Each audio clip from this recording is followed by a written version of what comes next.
तार करने में लगे। हिंदू मुसलमानों में दूरी बनाने की लगातार कोशिश जारी है। हिंदू मुसलमान भाईचारे को नफरत की जहर बोकर के खत्म करने की सरकार हमारा स्वाभाविक रूप से हम उस भारत देश के वासी हैं जहां पूरे देश में एक संदेश जाता था सर्वधैव कुटुम्बकम। लेकिन उसी भारत में आज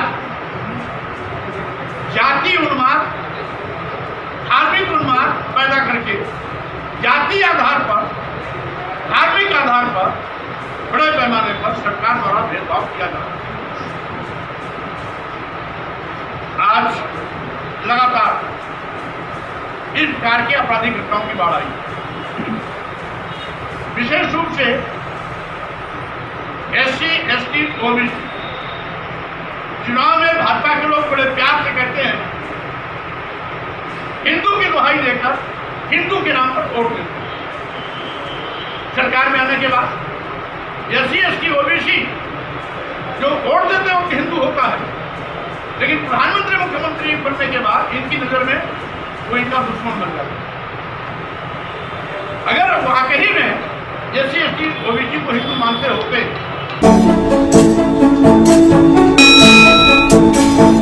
तो SC, ST, OBC का आरक्षण शून्य और निष्प्रभावित नहीं।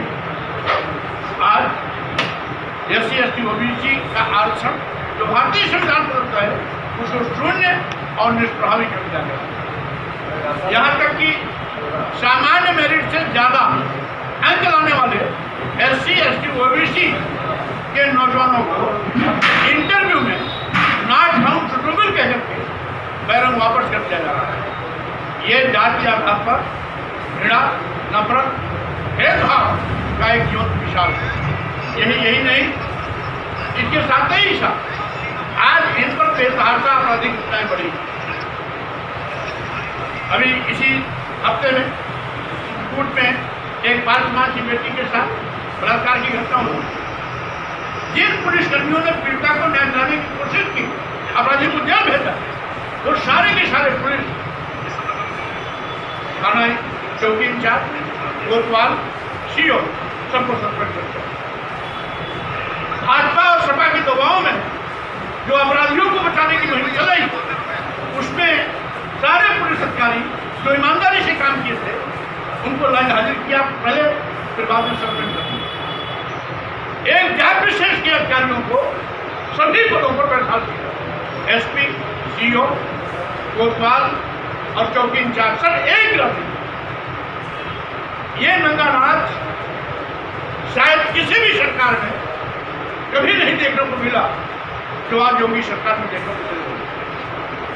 उल्टे पीड़िता के पिता, चाचा और एक अन्य परिवारजन को जेल मिला। जहां पीड़िता को न्याय मिलना चाहिए वहां पीड़िता के पिता, चाचा और अन्य परिवारजनों को भाजपा सभा के दबाव में अपराधियों को बचाने के चलते जेल जाना पड़ा। वहीं पर अभी 4 दिन पहले 4 साल की एक बच्ची के साथ दरिंदगी हुई, जो 1 हफ्ते तक बांदा मेडिकल कॉलेज में एडमिट थी, वो 14 तारीख को दम हुआ। इसी तरीके से घाटमपुर में 5 वर्षीय बालिका के साथ विश्वास मां की बेटी थी, उसके साथ दरिंदगी हुई, जो कानपुर के हजरत अस्पताल में अभी भी 1 हफ्ते से बेहोशी हालत में पड़ी हुई। अभी एक घटना की जानकारी मिली, चित्रकूट में मऊ थाने अंतर्गत एक गांव है पिरोहू, जहां पर एक खंगार जाति व्यक्ति अपने नाम के आगे सिंह लगा। भाजपा के कुछ उपद्रवियों ने उसको इसलिए मार के मौत की घाट उतार दिया कि तुमने सिंह पैकेट को लगा। यह मौत की घाट उतार दिया।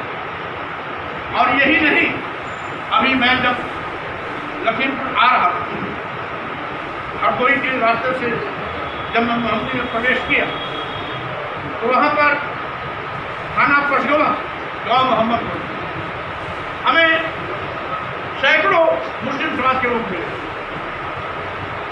सैकड़ों साल पुराना पुश्तैनी कब्रिस्तान, जो कुछ भूमाफियाओं की जिस पर काली नजर है, भूमाफियाओं से लंबी रकम लेकर के पुलिस प्रशासन और तहसील प्रशासन बुलडोजर लेकर के कब्जा कराने पहुंचा था। लेकिन उस समय मौके पर गांव वालों तथा मौके पर राजा सिद्धार्थ जी के पहुंच जाने पर तत्कालिक प्रभाव से बुलडोजर चलना तो रोक दिया गया। 1 हफ्ते का समय दिया। अभी अभी जानकारी मिली कि फिर उस पर कब्जा करने की तैयारी चल रही है। इसी प्रकार से उसी दिन जब हम गोमती नदी क्रॉस की, वहाँ मोहम्मदी थाना के ग्राम आमीन नगर में, जहाँ पर किसी एक व्यक्ति ने गोकशी की, जिस व्यक्ति ने गोकशी की उसके खिलाफ एफआईआर होनी चाहिए, जेल जाना चाहिए, गुंडायत कराएगी या कोई भी कड़ी कार्रवाई करती, किसी को आपत्ति नहीं। वहाँ पर जिन लोगों का उस गोकशी कोई लेना नहीं, ऐसे 20 लोगों को गिरफ्तार कर जेल भेज दिया गया। और 10 लोग उसमें ऐसे हैं जो उस दिन गांव में मौजूद भी नहीं है, यानी निर्दोष लोगों को जेल भेज दिया गया और अब उन पर गुंडा एक्ट लगाने की कार्रवाई प्रचलित। ये है धर्म के आधार पर भेदभाव का एक नंगा नाच जो आते ही जनपद में हो रहा है। इसी प्रकार से आज जितने भी समस्याएं हैं सरकार उसकी अंदर आज आपके वकील